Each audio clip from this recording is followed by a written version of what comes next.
Hi, I'm Dr. Connie. I recently enjoyed some time at the beach, and on our drive there, we listened to a podcast about ketogenic diet. This particular podcast was done by Tim Ferriss, in which he interviewed a professor at the University of South Florida, Morsani College of Medicine. For those of you who don't know Tim Ferriss, he's the author of the best-selling book, The 4-Hour Workweek, and he also leads a popular podcast. You can argue that the school is a reputable institution and this professor is definitely credible. However, I was conflicted because he talked a lot about extreme ketosis, giving a message of don't try this at home without proper medical guidance. I was opposed to the extreme position he held concerning this diet. While I do believe that a ketogenic diet is beneficial, I want to talk to you about the importance of keeping things in balance. So what is a ketogenic diet? Well, generally, a ketogenic diet allows for the body to rely on burning fat for energy rather than carbohydrates. So this diet includes high amounts of good quality fats, less protein, and not so much carbs. What are ketones? The keto in ketogenic diet comes from the fact that the body is producing small fuel molecules called ketones. Since the brain needs to be supplied with energy and nutrients due to its high energy needs, it needs fuel in the form of glucose or ketones. And like glucose, ketones can be used as alternative fuel for the body when blood sugar is low. And ketones are typically produced in the liver from fat, and this occurs when your body doesn't have available blood sugar to burn as energy. So on the ketogenic diet, when you decrease the amount of carbs you eat and your body begins to run on fat, the result is insulin levels become low and fat burn increases dramatically. Remember, ketones are a byproduct of burning fat as energy. This is why the secondary benefit of ketogenic diet is weight loss. So ketosis. When the body produces ketones, it is known to be in a state of ketosis. The fastest way to obtain the state of ketosis is by fasting. You see, a ketogenic diet combined with intermittent fasting has been proven to reduce oxidative stress, ultimately reducing inflammation in our body. Why? The more you eat, the more frequently you eat, your body needs to continually process the foods you consume. It takes significant energy to digest the food, and the constant use of energy makes our bodies more vulnerable to free radicals, which causes oxidative damage, ultimately resulting in inflammation. Similar to running the motor in a car, the more you run your car, the more toxic fumes are released in the form of carbon monoxide and nitrogen dioxide. So the takeaway is that a ketogenic diet is a high-fat and moderate protein diet with very little carbs. To take it a step further, more research is proving the health benefits of fasting because it gets our bodies into a ketogenic state. Does that make sense? I believe, though, basic physiology supports this concept really well. However, in the podcast that I listened to, the professor talked about almost eliminating vegetables, fruits completely because of their carbohydrate content. Even an avocado would not be allowed as it contains 11.5 grams of carbs.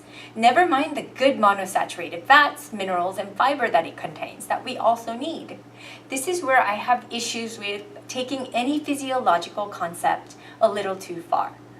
Let me be very clear. I do prescribe ketogenic diet. I personally use it and advocate it with intermittent fasting for up to 24 hours, once a week if you can do it, for this reason, but only for the right patient. As for limiting vegetables and fruits, especially vegetables, this is something I don't agree with. Here's why. Vegetables contain phytonutrients. It's important to note that unlike a typical ketogenic diet where the intake of vegetables is severely limited due to carb content, I'd argue that we also need great amounts of phytonutrients, micronutrients, and minerals from such vegetables, including avocados. Remember, antioxidants have a protective effect on our bodies as well. This increases our telomere length, which is directly correlated to our health, which is research proven. Click here in my blog for phytonutrient food spectrum so that you can understand what foods to eat. So let's talk about high quality dietary fats.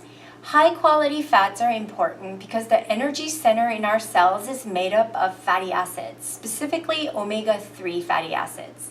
The omega-3 fatty acids help to regenerate cellular membranes or lining of the mitochondria where our cells produce energy.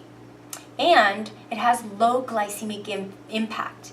Research indicates that low glycemic diets tend to decrease the risk of certain diseases, according to the American Journal of Clinical Nutrition.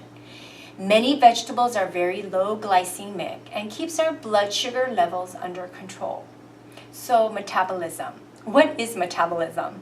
Well, it's defined as the chemical processes that occur within a living organism in order to maintain life. So it's kind of important. The mitochondria of our cells is responsible for our metabolism. So consumption of too much carbs and toxic fats in the way of trans fatty acids can poison our mitochondria because of the oxidation that occurs with these. This oxidation degenerates the mitochondria's cellular wall, resulting in less efficient energy production. In addition, a bad diet high in simple carbs and unhealthy fat, along with the lack of exercise, equals the acceleration of aging. Ketogenic diets are also touted as being protective of our nervous system. So the higher good fat consumption leads to increased beta hydroxybutyrate, which are ketones that have beneficial impacts on our health. Research indicates that beta hydroxybutyrate is not just a fuel, but a super fuel, meaning it more efficiently produces energy than from glucose or fatty acids. To put it all together, ketogenic diet has the following benefits. One is that it mimics a fasting state. The body switches from using glucose as fuel to using ketones as fuel. Two is that it's used to treat kids with uncontrolled seizures, like epileptic kids. Three is that it has a fat to carb ratio of 4 fat to 1 carb. 4 is it's also known to treat Alzheimer's by having a protective effect. And 5, it's beneficial for Parkinson's disease by improving mitochondrial efficiency, which is the energy producing part of our cells. And 6 is it helps with brain tumors, autism spectrum disorders, and migraines as well. So the effects of ketogenic diet, well, number 1, it reduces inflammation. 2, it enhances mitochondrial regeneration. 3 is that it enhances energy production. 4, it prevents cellular death. And 5, it improves insulin sensitivity. And 6, it increases leptin sensitivity, which is the hormone that keeps our appetite in check. Additionally, the intermittent fast is beneficial because it triggers our body to utilize fat as fuel, converting fat into ketones in the liver so our body can use as fuel. Basically, fasting gets us into a state of ketosis. Ultimately, though, the health of our mitochondria, as mentioned above, is what we're after. So before we talk about how to do this diet, it's important to know your resting metabolic rate. This will allow you to tailor your calorie intake according to your personal needs. So the resting metabolic rate for men is 9.99 times your weight in kilograms plus your height in centimeters minus 4.92 times your age in years plus 5.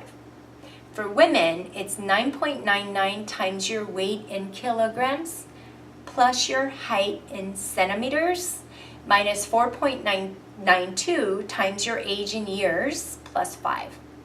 So how to implement the ketogenic diet in your life? The types of foods we eat and how we eat can impact how we age throughout the lifespan. This is our version of our ketogenic diet or a ketogenic diet. I refer to as the alkaline keto plan. The essential principles of this plan is to keep balance and the following. Number 1 is eat foods high in phytonutrients, typically veggies with color like green, yellow, orange, red, like peppers, kale, dark leafy greens, squash, sweet potatoes, spinach, celery, etc. 2 is keep a low glycemic impact on your body. Those foods that tend to be less in carbs, more good fats, protein and fiber such as nuts and seeds, green leafy veggies, grass-fed beef, organic chicken, eggs, avocados, etc. 3 is consume good fats and oils like clarified organic butter known as ghee, extra virgin olive oil, and coconut oil. 4 is be conscious of cooking techniques. Do less frying and burning by grilling and more slow steam cooking. 5 is fasting. Calorie and carb reduction for overall health benefit. 6 is eat organic, clean foods. Refer to the EWG's Dirty Dozen list to know which foods contain the most contamination. These are the foods you should definitely purchase organic. I hope this information was helpful to you all. Thanks so much for watching today. And as always, share this video, leave comments, and subscribe to my YouTube channel and newsletter on conniegion.com. See you next time.